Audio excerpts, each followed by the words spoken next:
So I remember looking forward to Despicable Me 2 ever since after I saw the original in 2010 because I just loved the first movie. I thought it was so funny and so sweet, and I just thought it was amazing. But I was also a little cautious because I didn't actually know where they would continue the story.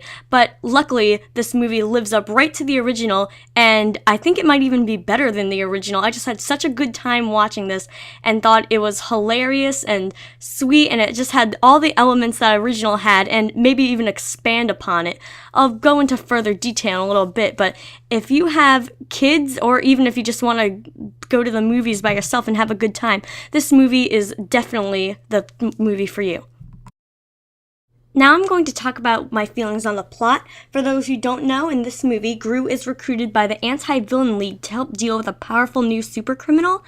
And I personally liked how Gru wasn't in a gray area for this movie, and he was officially a good guy, and he wanted to be a good father and everything. And I liked how he was reluctant to even fight crime with the Anti-Villain League. But in the end, I'm not sure if this is much of a spoiler, he ends up getting paired up with Kristen Wiig's character Lucy, who I absolutely loved. I thought she was hilarious. I could see others getting annoyed by her, but she definitely reminded me of Lola Bunny for the Looney Tunes show, and I really like her in that, even though the show isn't very good, but I just find her character hilarious. As for the returning voice actors in the movie, I thought all of them were great, just like they were in the first movie. Steve Carell really brings to life Gru, and he's just a very likable, and you want to root for him. And I thought Miranda Cosgrove was fine as Margot, nothing too stand out or spectacular, but I think her voice fits the character. Agnes is adorable, as always, and my favorite, Edith, I thought her voice actor was good. She wasn't actually in the movie that much. Actually, none of the girls were really in it that much, but she's just the middle child, kind of, and they don't really have anything to do with her character, but I still enjoy her a lot.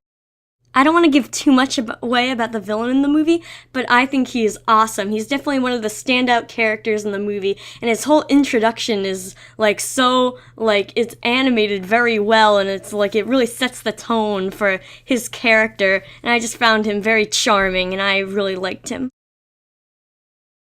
And now I'm going to talk about the most popular part of Despicable Me, or the biggest draw in my opinion, the Minions. I thought they were hilarious as always, and they even had more crazy and fun stuff to do, and they were in it more than Despicable Me 1, but I wasn't complaining. I don't think anyone was complaining. I thought the people that made this movie were very smart to do that, to put the Minions in more, and the audience was loving the Minions, and I'm very, kind of skeptical about the new All Minion movie because I wouldn't know what story they could tell if just with the Minions, but I'm just very excited about that movie.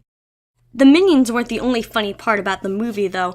I thought that the rest of the movie was hilarious, the writing was very smart and witty, and lots of visual gags really had me and the audience, cracking up. The audience was so full, and it was packed, and every single person, I think, laughed at least once, because it was just so funny, and the little musical numbers that the Minions do at the end, here I go talking about the Minions again, it was perfect, everyone was laughing, and the music was just so great, and I loved it.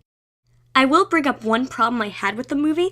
Russell Brand's character, Dr. Nefario, I think that's how you pronounce his name, I didn't think he was just used as a plot device because his character was important to the story, but I just felt like he was there just to create a problem. And what's it with this guy creating problems? In the first movie, he was the one that took the girls away from Gru, and now I don't want to get too involved in it, but he's just creating problems. Stop.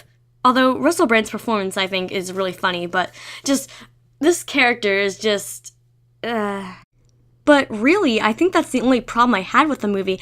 I've had a blast from the beginning to the end of the movie, and the characters are just so wonderful and endearing, and the animation's absolutely beautiful to look at, and they added lots of new characters and little things like that into the mix, and I just had such a good time watching this. So overall, I think my grade for the movie would be an A-.